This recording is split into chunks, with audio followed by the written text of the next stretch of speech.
हमारा स्पेस इतना ज़्यादा बड़ा है कि हम खुद भी नहीं सोच सकते और पूरे ब्रह्मांड में इतने सारे ऑब्जेक्ट्स एंड स्पीसीज अभी भी बाकी हैं जिसके अनसुलझे जवाब अभी तक कोई भी नहीं दे पाया है। लेकिन फिर भी हमारे साइंटिस्ट अपना बेस्ट देते हैं किसी भी अनसॉल्व मिस्ट्रीज का आंसर देने के लिए। दोस्तों, आज हम बात करने वाले हैं वार्म होल्स के बारे में, जो बड़े बड़े साइंटिस्ट जैसे father of physics Albert Einstein ने हमें ये थ्योरी दी थी कि every object in this world attract each other by equation F is equal to Gm1m2/r², जहाँ पर G ग्रेविटेशनल कांस्टेंट है और R दोनों मासेस की दूरी है।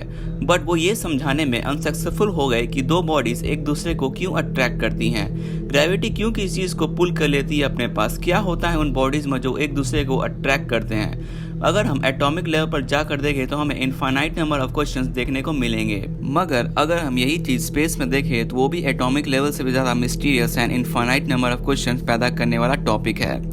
स्पेस में हम जानते हैं किसी दो ऑब्जेक्ट का अगर हमें डिस्टेंस फाइंड करना होता है तो हम लाइट ईयर्स की हेल्प लेते हैं, क्योंकि अगर हम किलोमीटर एंड माइल स्पेस में यूज़ करेंगे तो वो बहुत ही छोटा पड़ जाएगा, इसलिए हम लाइट ईयर्स का इस्तेमाल करते हैं। अगर कोई नहीं जानता है कि लाइट ईयर्स का मतलब क्या होता है तो उसका मतलब ये है दोस्तों कि एक साल में जितनी लाइट ने डिस्टेंस ट्रैवल किया है उसे हम लाइट ईयर कहते हैं।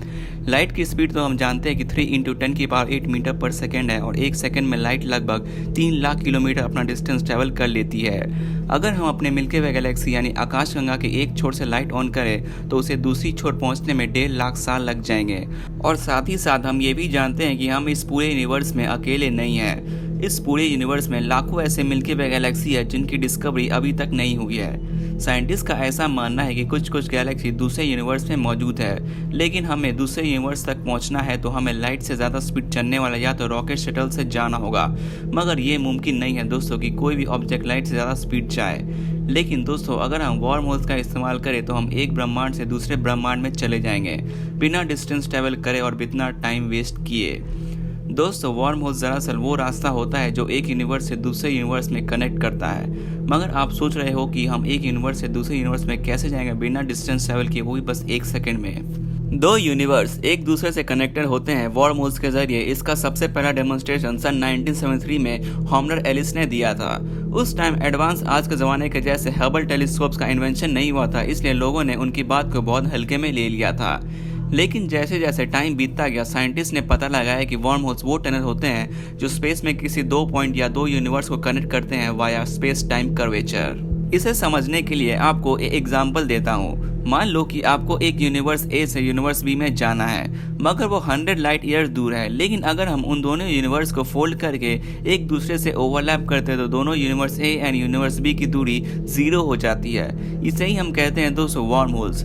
अगर एक बेडशीट पर 2 बॉल्स रखे हैं, एक भारी और दूसरा हल्का, तो आप ये नोटिस करो कि दोनों बॉल्स अलग अलग हाइट में अंदर चले जाते हैं। लेकिन अगर हम हल्के बॉल को देखें तो वो भारी बॉल के पास आने लग जाती है। ऐसा ही कुछ होता है जब दो यूनिवर्स मिलकर एक टनल बना रहे होते हैं जिसे हम कहते हैं वार्म होल्स। लेकिन दोस्तों, वार्म होल में ऐसा नहीं है कि कुछ भी कैसी भी चीज़ चली जाएगी। वार्म होल्स के अंदर बस वही चीज़ जाती है जो एंटी ग्रेविटेशनल हो, यानी वो ऑब्जेक्ट जो पूरी ग्रेविटी को अपोज करती हो।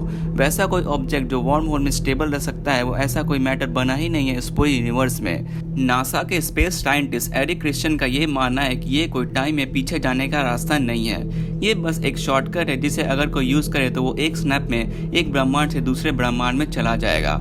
और जो ग्रेविटी वार्म होल के अंदर होती है वो सूरज से अरबों गुना ज़्यादा होती है। हालांकि अभी तक हम एक भी वार्म होल्स नहीं ढूंढ पाए हैं, लेकिन साइंटिस्ट का ऐसा ये कहना है कि हर ब्लैक होल के पीछे एक वार्म होल जरूर होता है।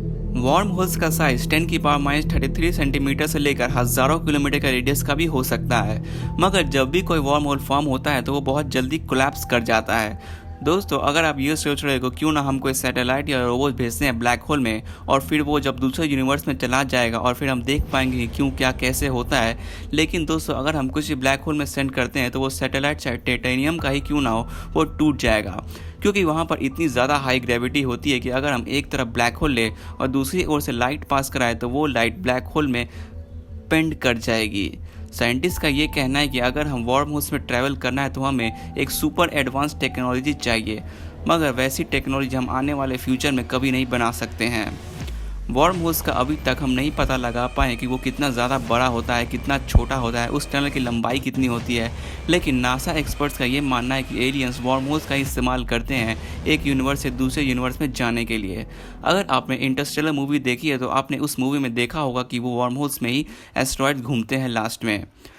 दोस्तों वीडियो अच्छा लगा तो वीडियो को लाइक, कमेंट, शेयर करना ना भूलें और ऐसे इंटरेस्टिंग वीडियो देखने के लिए मेरे चैनल मिस्टर इन्फॉर्मेटिव को सब्सक्राइब करके बेल आइकन को भी प्रेस कर लें ताकि इस चैनल से रिलेटेड इंटरेस्टिंग वीडियोस आपको अपलोड होते ही मिल जाए। Thanks for watching.